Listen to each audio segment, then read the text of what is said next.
তাই আমি আদিবাসীদেরকে বলতে এসেছি, আমার নিচু জাতির ছোট ভাইদেরকে বলতে এসেছি যে ভাইরা আমার, বন্ধুরা আমার, আপনাদেরকে হিন্দু হিন্দু ভাই ভাই বলে মুসলমানদের পিছনে যেভাবে লেলিয়ে দেওয়া হচ্ছে, এইটা যদি বন্ধ না করতে পারেন, আগামী দিনে ভারতবর্ষে টিকে থাকা আমাদের থেকে আপনাদের জন্য আরো কঠিন হয়ে যাবে। শ্রীরাম বলেন তারা কি 400 টাকায় গ্যাস পান?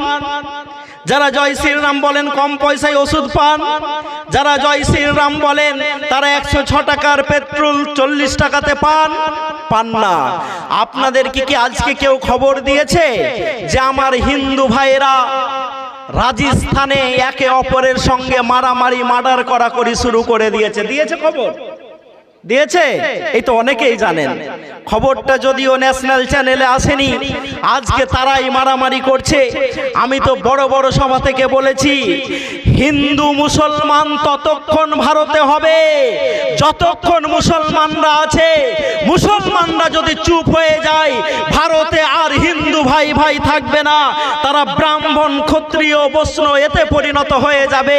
তখন ব্রাহ্মণরা পায়ের ওপরে পা দিয়ে বলবে যে আমরা তো ভগবান আমাদেরকে উচ্চ জায়গা থেকে সৃষ্টি করেছেন, সুতরাং আগে যে এইরকম সিস্টেম ছিল ওই সিস্টেমে ভারত চলবে। তোমরা যারা ছোট জাতির লোক আছো, সামনে একটা কাতারি ঝুলিয়ে তাতে থুথু ফেলো, পিছনে একটা ঝাঁটা ঝুলিয়ে নাও, রাস্তা দিয়ে যখন হেঁটে যাবে যাতে তোমাদের পায়ের দাগটা মিটে যায়। আমি কি তামিলনাড়ুর সেই বাচ্চাটাকে আজ ভুলে গেছি?